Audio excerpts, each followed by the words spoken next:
Hi, welcome to the Ironman WoW Challenge with me, Sheppo.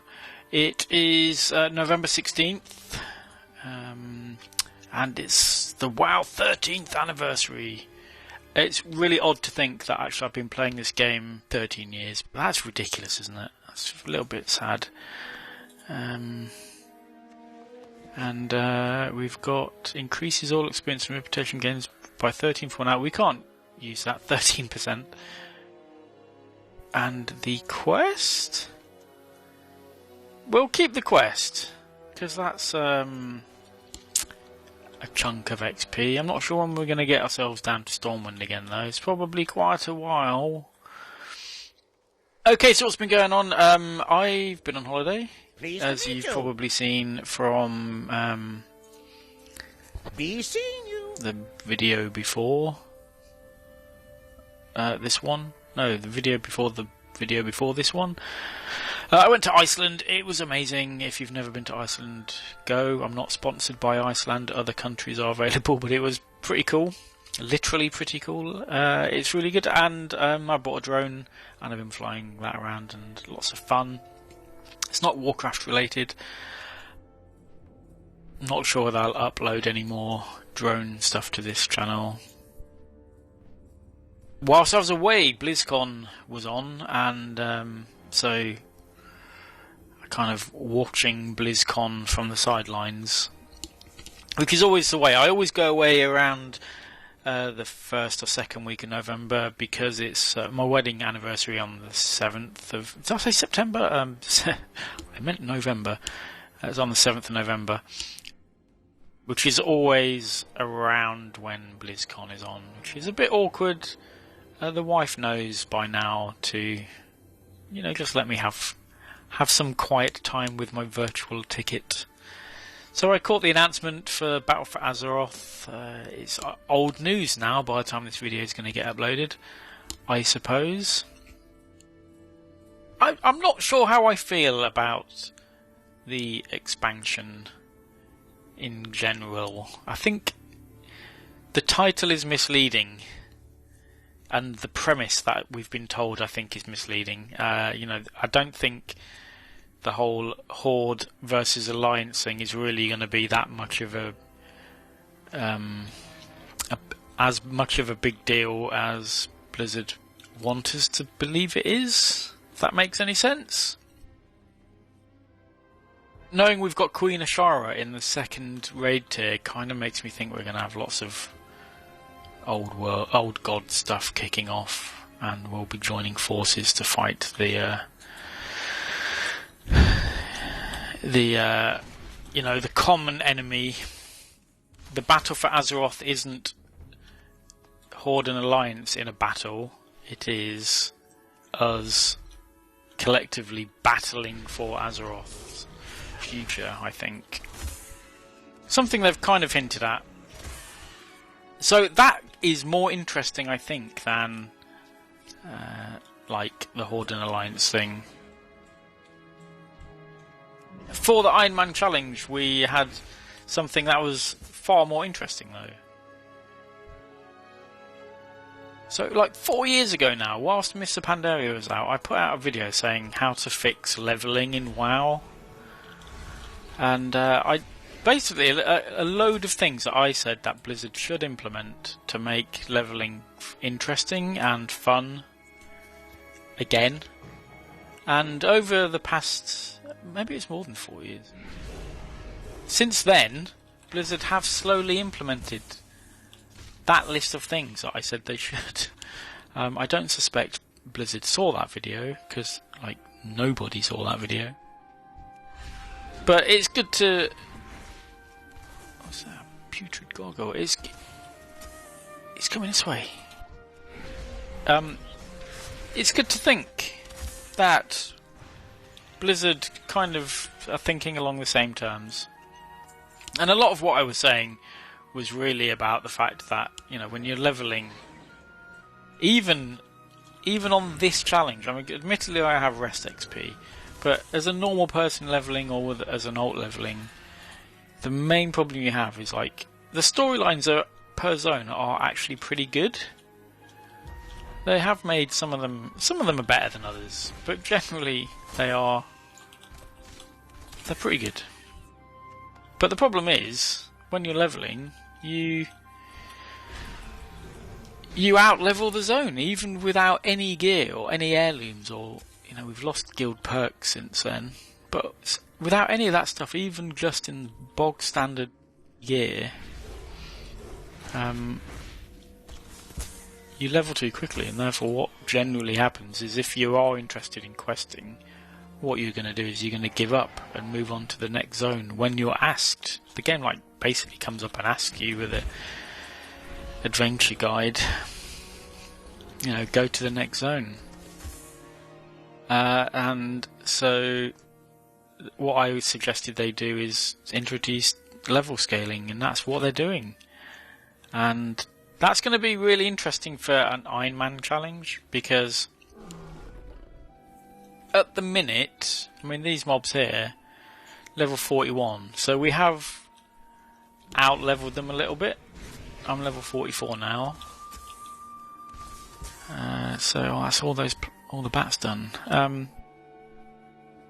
I have out-leveled these mobs, so they are easier to kill than they really should be. Whereas when they introduce the what's going on here? This is a storyline thing, isn't it? Skull of Horgos. Where are we going? Well, let's go and hand this quest in. So presumably these mobs would be the same level as me. That's level 40, look. So that would make it a little bit more challenging. And in a way, that's good. I'm not sure it's good for you guys having to watch me kill mobs that are harder to kill, but I guess it does mean there's a greater chance that I'm going to die. It also means I can go to any zone I want to, pretty much, within vanilla. Next. I don't have to go on the logical progression. I'm not sure where I'm actually going to go next, though. We could go anywhere. I guess it's there, isn't it? Burning Steppes. Or Badlands. Badlands. I've not done Badlands. So these three, really, in this continent.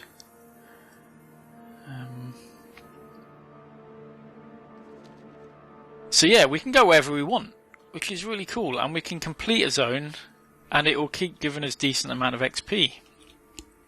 So I am actually really happy about this change.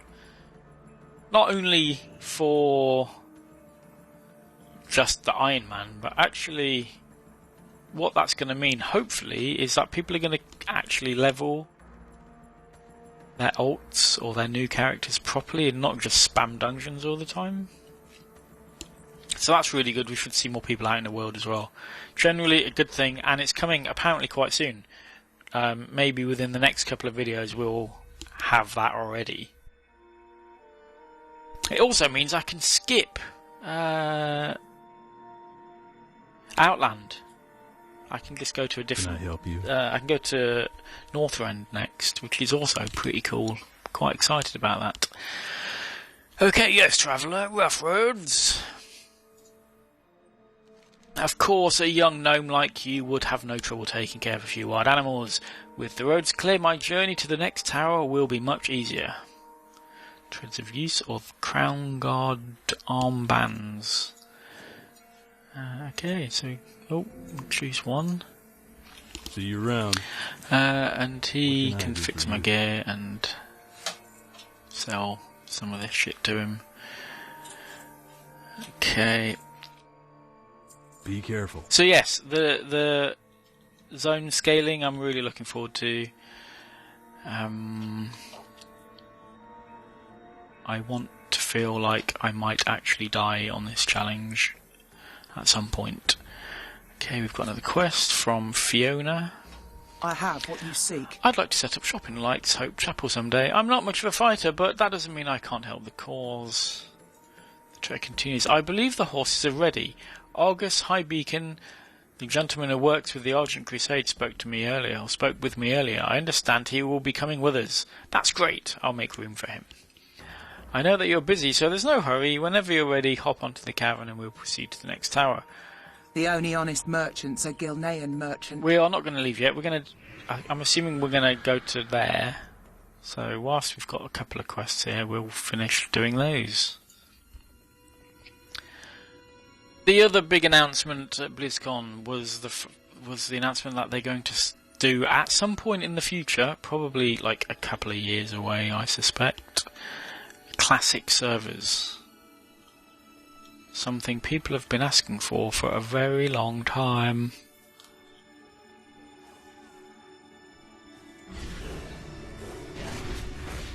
I played in Classic, I played in Vanilla. I don't think I want to go back to it, but I probably will give it a go. Duggan Wildhammer. Is Duggan Wildhammer here? I guess he would be there, right? Yeah, Vanilla doesn't really hold a lot of excitement for me because the things that I didn't do in Vanilla, like raiding, I didn't raid at all in Vanilla. I didn't really do dungeons because it was such a pain in the arse getting groups together.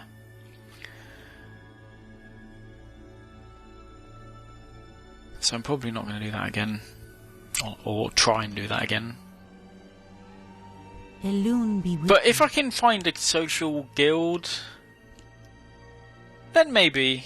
I used to play a warlock in Vanilla, and I'm not sure I really liked it, so I'd probably roll a hunter. But then the whole ammo thing, I don't think I'd really like that either. Going back and having to remember to buy ammo and having an ammo bag. I'm not reading these quests, am I? Sorry about that. Amidst death, life. Scourge sources have made it a point to ensure that nothing survives in the fungal veil. All you'll find are husks of rotted mushrooms and scorched grasses. The three corners of the veil are home to 3 large ziggurats, which they use to reanimate their dead and summon new soldiers to the battlefield. Yet, even in this evil, lifeless place, life finds a way to flourish. Take my seeds and plant them in centres of these ziggurats. Prove to them that life will prevail. And postponing the inevitable, you have a keen eye to have seen me here, hidden among the grasses. It's probably that massive gold exclamation mark above your head. Ahead of us lies the fungal veil, an area that the... Oh! May the stars guide you. Oh no! An area that the Scourge still cling tightly to. They use floating constructs to continually replague the land, keeping it vile and polluted. The devices are controlled with runes, which are held by dark adepts and shadow mages. Take the controlling runes that these cultists hold, aim them at the plague disseminators, then overcharge them with this moat. The result should be amusing.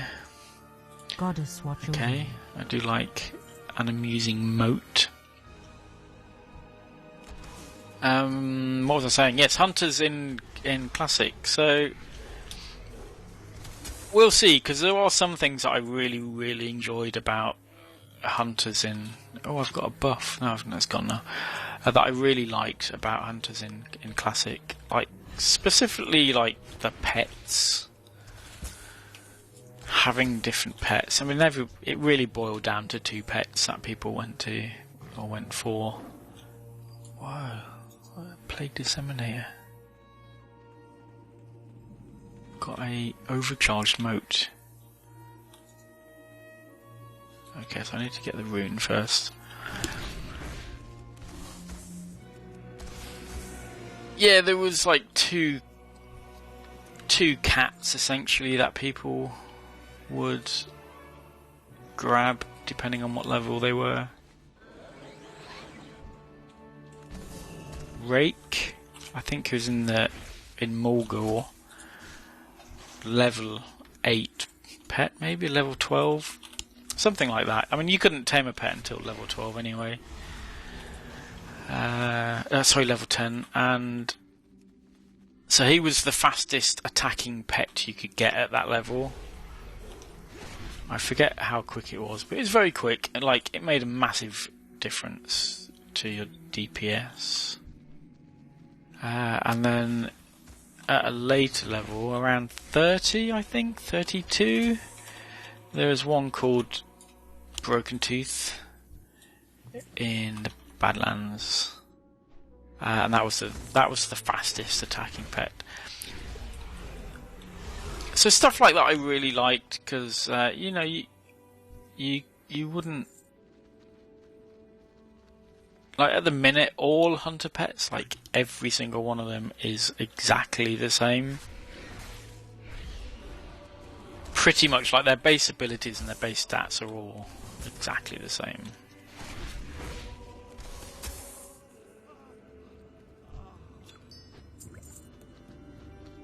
So in a way that's good. You just go for whatever pet you want, which is why I'm still rolling with Big Ass Bunny.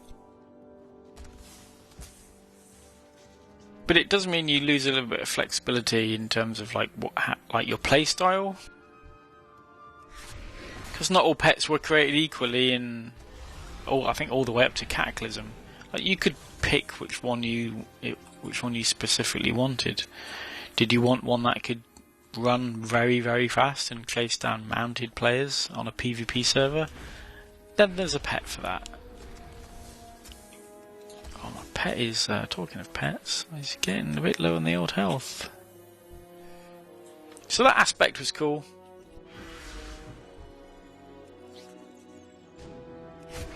I'd welcome that. I also quite like the fact that you could have different armour for, like, the fact that some armour was, not armour, ammo, some ammo was actually better than others. It's another level of progression that we used to have as hunters. But the whole ammo thing and hit chance and weapon skills and durability being an actual, like, genuine concern. What's going on here then? Whoa!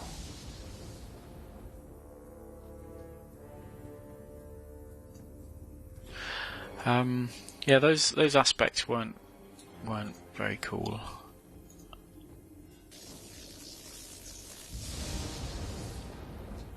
And I'm not sure if we've got enough motes for another one. I've not been paying attention. Yeah! Alright.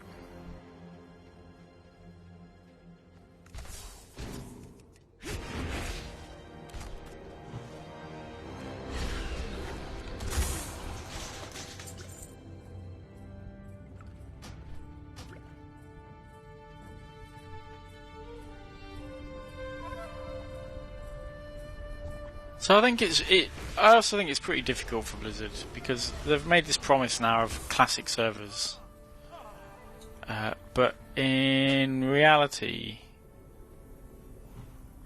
I think people forget just how bad classic was, and not necessarily even just from a gameplay perspective. Like, the server technology was awful for months, maybe even years during vanilla. Like, there'd be times when the game just wasn't running, or there'd be huge queues that you couldn't log on for. You know, if you were trying to do a raid, you might have to queue up for like 2 hours to get on. If you're on a popular realm, stuff like that wasn't fun. I think the fact that realms were so temperamental, like not being able to log on when you want to log on, not even because of a queue, but just because the servers weren't up, was pretty dire.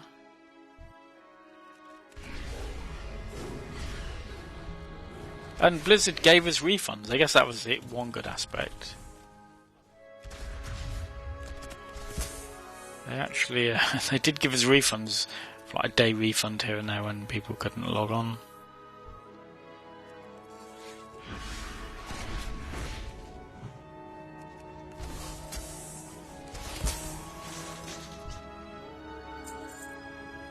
Ian Hazikostos, one of the developers, lead developers for WoW, made a really good point as well. Like, trying to loot stuff. The fact we won't have AoE looting doesn't really concern me, because you're not going to be killing as many things as you do now. But the fact that you might try and loot something and you just lag out and you just kneel down for... could be like a minute, or you could just get stuck in that state and you'll be floating across the ground as you try and walk away from the loot. Like, that wasn't fun. I think one of my worst memories of WoW, the thing that kind of really annoyed me, this was even before we had weekly resets, like weekly realm resets. Realms would just get restarted either when they crashed, which they would crash quite a lot, or when they just became so bad they needed a restart. So, like, imagine your Windows ME PC at home. It would just get so bad it would need a restart every now and then. If you tried turning it off and on again. That's literally what Blizzard had to do with the realms.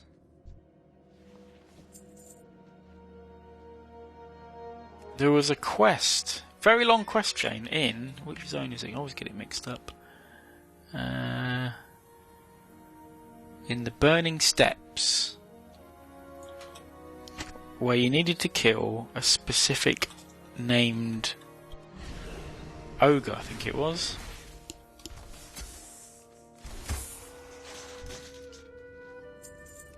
And basically you couldn't kill it on our realm for whatever reason. Just on our realm, didn't seem to affect other people. Not that I could easily check that, but because there was no Wowhead or Thoughtbot or Kazam at that point.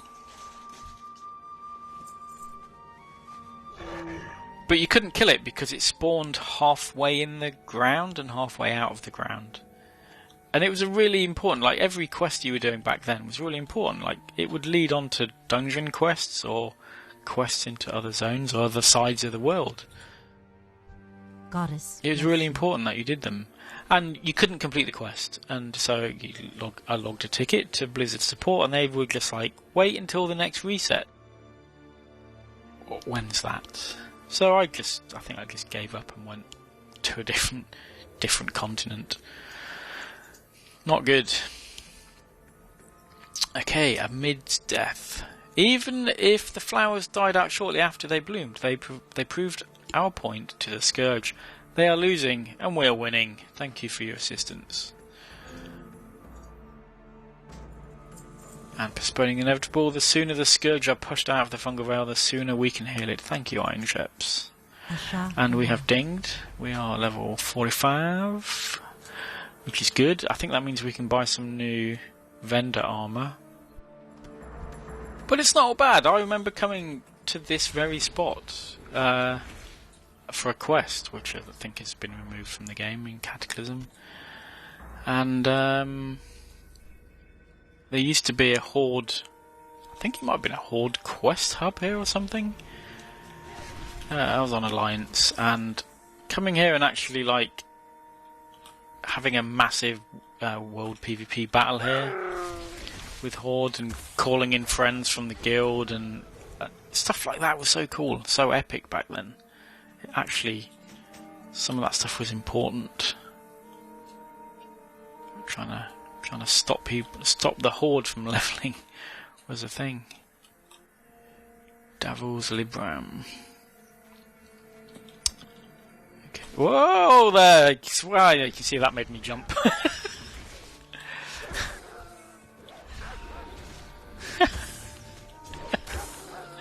Heart attack moment. We've got 2 buffs on us. Haunted. A chill surrounds you.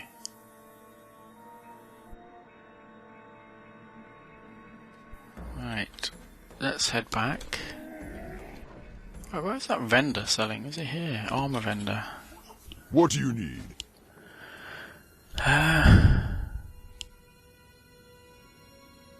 Requires, yeah, there you go. Requires level 45. 45. 45. Oh, yeah. No shoulders, though. What is it with shoulders? We need to get rid of these fluffy shoulders. But that armour's pretty cool. We'll buy all of that, I think.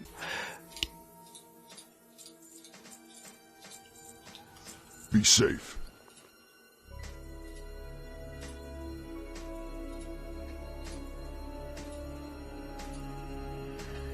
Cool. Speak, friend.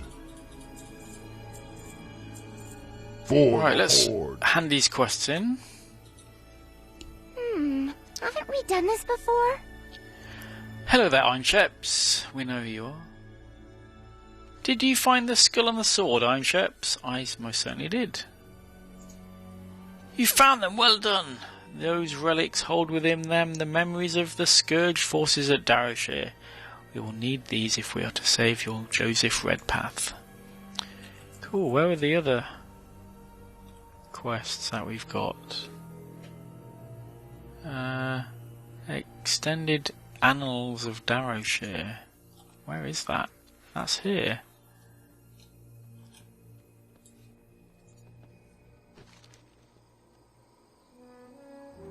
Speak with Carlin. Who's Carlin? He's there. You need something? Colin, do you have the Extended Annals of Darrowshire? Why, yes. Does Chromie need this? I suppose she would. Yes, you may have it. Feel free to leaf through the pages. Inside you will find the history of Darrowshire and the details of the events that led to the deaths of so very many men. For the Goodbye.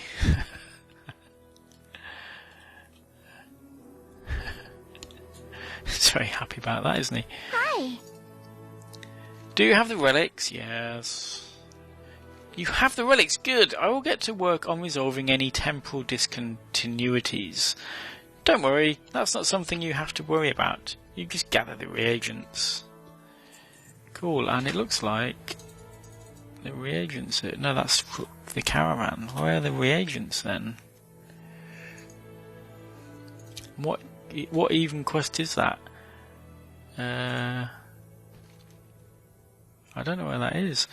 Well, anyway, we're going to leave that episode there. A bit ranty today. A bit waffly. Join me next time when we're going to be prancing about in our lovely gold suit. See you then.